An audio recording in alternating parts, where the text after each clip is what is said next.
Hey, what's going on, guys? Welcome to the channel. I am about to react to a video. It's would what would a world war between the US and Europe look like? I remember seeing this video like a year ago. I never reacted to it. I was kind of starting my channel. I never really was doing videos kind of back to back like I'm trying to do now. But I don't remember that video that well. But I'm sure it's a good video. Let's go back over it and watch it and see what happens. Massive US naval fleet looms on the horizon. On the other side, an alliance of European Union ships waits, ready to deny the Americans the Eastern Atlantic. Soon thereafter, a massive battle ensues. By the way, I went through all of my audio. Like my shit's crisp now. Like I can have my headphones on. I'm not hearing echoes. Like it's sounding pretty good now. Anybody who's been watching my videos know that I've been a mess with the sound. It's ridiculous. But I watched the whole tutorial on sound and I did all my settings right. Hopefully it sounds a lot better once I'm done with this video.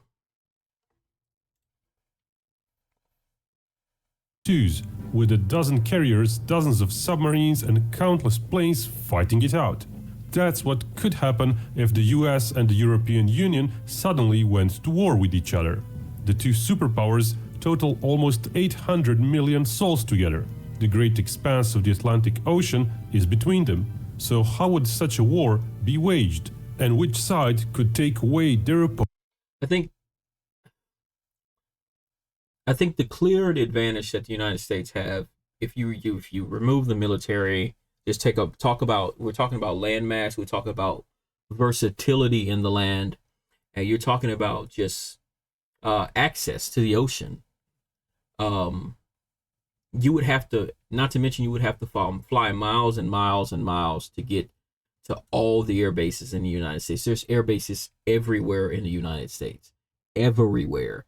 We are I don't think people, even in this country, understands that we are a fully militarized country. They think, because they don't see it that much, they don't actually know. I've lived in several states with air bases there. Like the United States is a fully militarized country. Invasion of this country would not be a piece of cake. Then you have the citizens who have guns. Like you would not only have to face the military, you would have to face average citizens with guns. Like it would not be a cakewalk.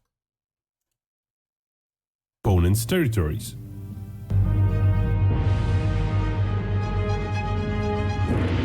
If people learned from history, maybe there would be fewer wars. We all want to. The puppet's always so cool.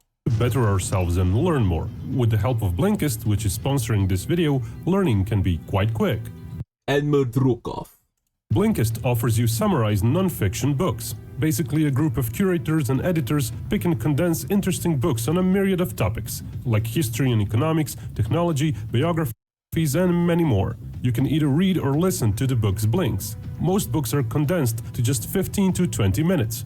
A short history of Brexit, for example, gives well summed up blinks, in case you'll wonder why our feature video doesn't include the UK within the EU. Also, Blinkist offers full-length audiobooks, and premium subscribers get special pricing. Naval nerds may find On Wave and Wing interesting, like me. That book details the history of aircraft carrier developments. If you want to learn quickly, give Blinkist a try and click below. A 7-day trial is completely free. Give the man his credit for the ad. The in-video ad. And you can cancel at any time. The first 100 people using the link will get 25% off a full membership and unlimited 1-week access. Now let us continue our scenario, the first of a 2-part video series. The two sides are divided by the Atlantic, which is pretty big, which means reacting far away from one's home bases isn't very easy. The EU could not realistically protect its faraway overseas assets, such as some Caribbean islands, French Guiana, various Pacific and Indian Ocean islands, and so on. Oh, and to make it clear, the rules of this scenario, which the United States does with no problems. Like it's the largest navy in the world. for a reason. We have to be, right? No other countries can participate in any way, no nukes are used, and starting morale is the same for all.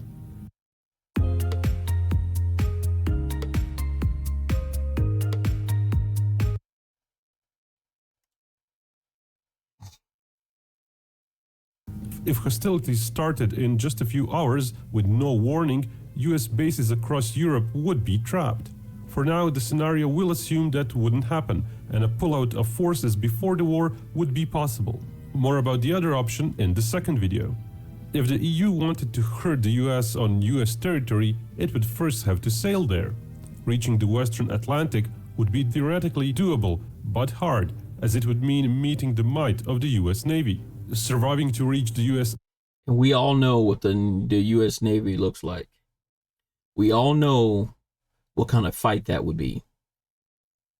In Europe, the Europeans just don't have the numbers and the experience to face down the US Navy offshore of the United States where our air bases are.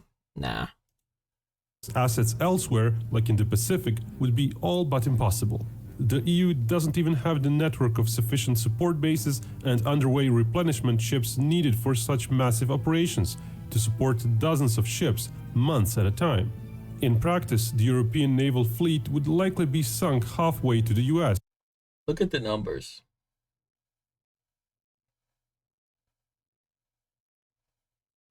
Just not even close.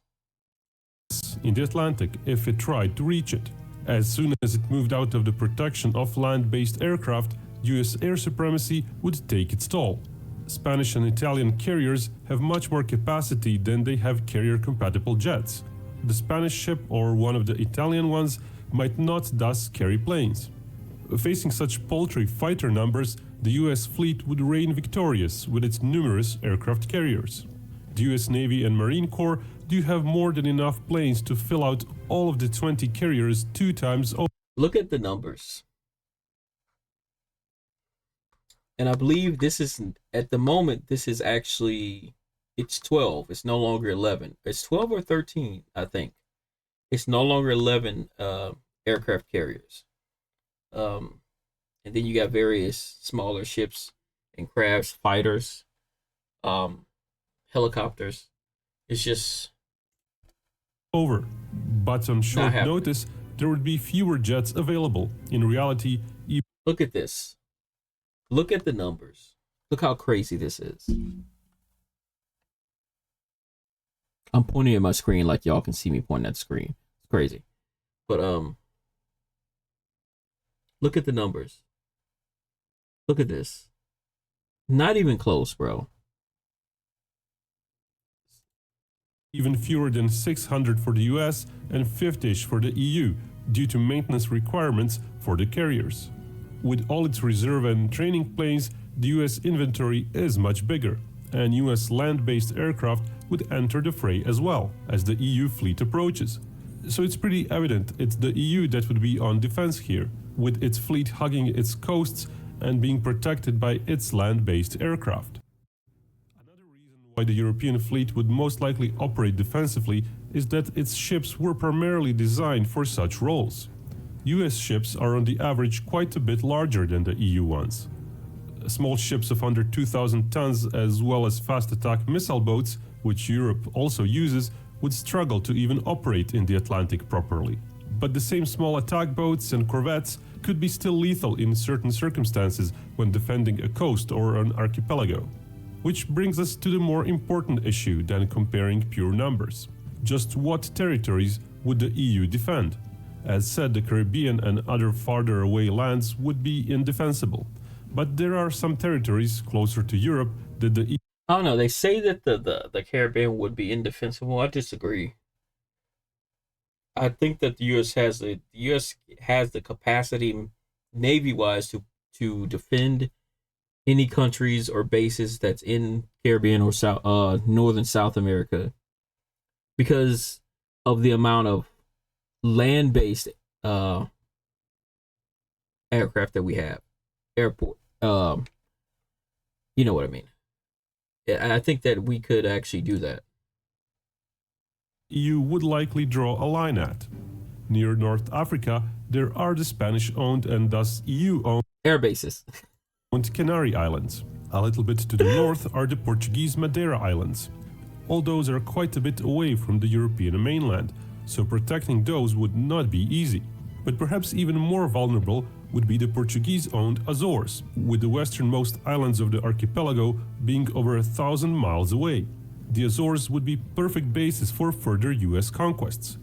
There are other areas that might get threatened as well, but let's stick to all these islands for now. Spain and Portugal have infrastructure for a token force on each archipelago, roughly a brigade worth of troops, a SAM battery and a small detachment of jet fighters.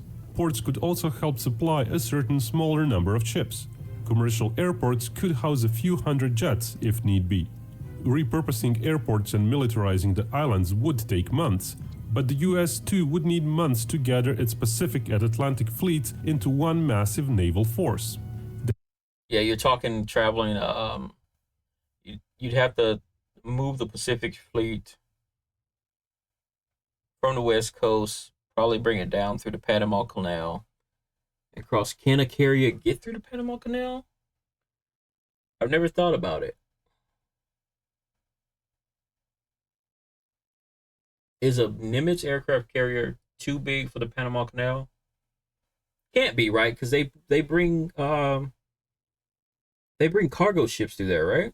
So it should be. So they could bring it down through the Panama Canal and cross over into the Caribbean. Then again, putting too many eggs in one basket in the middle of the Atlantic might not be too prudent for the EU.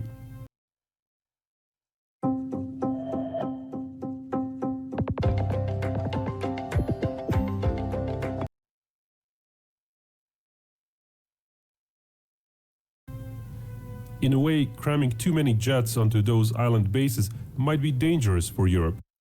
This kind of, yeah, I was gonna say that would be so hard to defend. You have stationary islands that are very small for one. They'd be sitting ducks. In most cases, they'd just be sitting ducks. As losses on the ground might be bigger than, or too many planes might simply be trapped, unable to take off. The US could also count on a sizable number of US Air Force jets, especially over the Azores, helped by its massive aerial tanker fleet. US mainland-based fighter jet receiving fuel 3 or so times could perform strike missions over that archipelago. Of course, when most of the 12-hour mission is transit time, the sortie rate and availability rate might be halved. But that wouldn't be an issue for the US Air Force so much, as it has plenty of spare planes compared to the European Air Force. EU's forces are smaller than the complete US list shown, but look at the numbers on as that, said though. in local terms Look at over the this. Azores, they might still outnumber the Americans. But unlike the US, In this case, you're talking about numbers, but you're also talking about experience and training. The U.S. Air Force pilots are some of the best trained in the world. Like it's just bar none. fleet were pretty much all Not to take anything from European pilots, they're very highly trained, but you're talking about, you're putting these fighters, you're putting highly advanced combat fighters in the hands of some of the best trained in the world in the United States, and it's just I don't see the Europeans winning that fight. jets, except A-10s, have decent air-to-air capabilities. The European fleets have plenty of single-role strike planes without meaningful air-to-air capabilities. Obsolescent MiG-21 and F-5s aren't mentioned, but even Harriers, MiG-29s and older Mirage 2000 would be quite lacking in capabilities. The EU does have decent aerial tanker assets, so keeping some planes based in Spain, for example, but having them patrol over the Azores would not be impossible. The problem would be, however, that if one wants to upkeep a patrol 24/7 from afar, that would be terribly inefficient. Basically, the EU would be spending almost its entire fighter force that way, with no guarantee of a successful defense in the long term, as its numbers would still be behind the US in the Atlantic. It is very likely the EU would thus not choose to defend the Azores. Definitely the best thing to do wouldn't be to try and defend these islands off the coast. Instead, save the majority of your fighters for defending the mainland, because you're asking to lose a bunch of fighters. You're asking to lose the majority of your fighter force by placing on stationary islands with barely any defenses that can be eroded over time by the U.S. military. And the Canaries at all cost. A quick digression. When it comes to the defense industry, the US is quite self-reliant. The EU less so. In shipbuilding, the EU mostly uses its own source. And I think that's where things really start to take a turn. Really start to take a turn for the Europeans against the United States. The United States is one of the most self-reliant countries in the world. When I say that, I don't mean that they are currently, I mean that they can be. Like if say we stopped everything, stopped trading everything, that times would be tough. But you're looking at a country that with the land mass that's extremely diverse, and all types of plants and vegetables, all these things can be planted all over the country. Like you're looking at a country that could be completely self-sustaining if need be. Sourced components. The same goes for ground vehicles. But when it comes to aircraft, there would be some issues for some producers. Gripen production would be greatly hampered until some US sourced components could be replaced. A lot of existing systems in EU armies are US made as well, so maintaining them in the long run might be an issue. This goes for plentiful F-16s, F-18s, Black Hawk helicopters and such. Getting replacement precision bombs might take longer, as many of the current ones are US sourced. So crash course integration of French designed weapons might be needed. Anyway, the battles would be fought under the sea surface as well. The US has a huge fleet of submarines. They are all nuclear fueled, which means they are fast, they have... I didn't know they all were nuclear fueled. I thought only some of them, or a few of them. I didn't realize all of them were nuclear submarines. That's insane. That's a fleet of submarines that could stay out to sea indefinitely as long as they had a supply ship to bring them food and water and things like that. There's no need for them to come to shore to refuel. Imagine that. Imagine having an entire fleet that's capable of that. That's wild. Unlimited endurance, and that's a bit of knowledge I didn't know. They are quiet. A third of the fleet is pretty modern too, with subs made in the last quarter century. The Ohios would likely be held back from the front lines due to their more strategic nature. The EU submarine fleet is smaller and not designed for fast offensive warfare. Only France has nuclear subs. The rest of the fleet is a hodgepodge of various types. Old German Type 207s and 209s, but also new Type 214s. Indigenous Dutch and French-made older subs, but also modern Swedish ones, and even one Russian Kilo-class sub. So the EU would most likely send only a token force of its submarines near the Azores. They would strike only when they see a clear opportunity, which would be seldom. Waiting in ambush near EU territories, on the other hand, they could leverage their design strengths and minimize their weaknesses, and be just as quiet as the US subs on average, though the overall technological edge might still be somewhat on the US side. Actual US numbers of aerial anti-submarine platforms operating near actual EU countries would be quite a bit less than shown though. That being said, with no easy way to assure aerial supremacy... Look at the numbers. Just not even close. And you take these numbers and you throw experience behind it. It's a clear victory for the United States. If there was no experience behind this, then I would say, maybe they have a chance. But the United States are highly skilled fighters. They're highly skilled military men. Very well trained. I can't stress that enough. Very well trained. It's kind of like people talk a lot about the Chinese military and how it's growing, but they don't keep in mind that the Chinese military is it's the majority of them are young, and on top of that, they don't have the experience and the training, for that matter, to even come close to facing the U.S. military and winning. Not even close. The EU would find it hard to suppress American anti-submarine assets, so the underwater fight would likely be dictated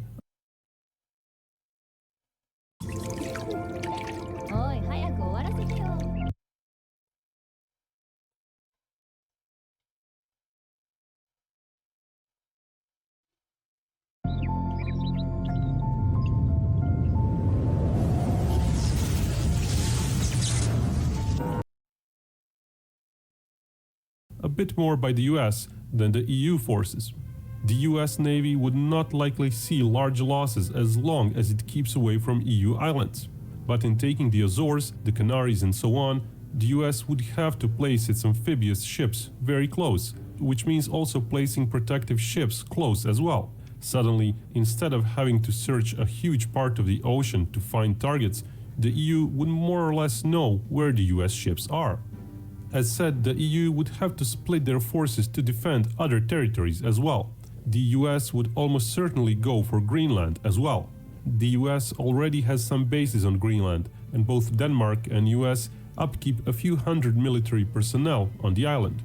We see what's going on with now at Greenland. Like, I think it goes without saying that it is disgraceful to threaten a sovereign country for invasion over oil, and these people are our allies. This may be a scenario, but let me just throw my little 2 cents in on that. Come on, we got to do better. Greenland is pretty barren though, with very limited infrastructure, so actually operate. How can we tell China they can't invade Taiwan? And then we're like, our president is talking about invading Greenland. How can we tell Russia they can't invade the Ukraine, but we're talking about we're going to invade Greenland, right? Like, it doesn't make any sense, right? Operating many ships or aircraft from there would first require months of construction. The climate in the coastal regions of Greenland is cold but decent enough. Those regions are often without snow cover, and temperatures are bearable during most of the year. Given the proximity to the US and the lack of the EU force projection, it is very unlikely the EU would try hard to defend Greenland.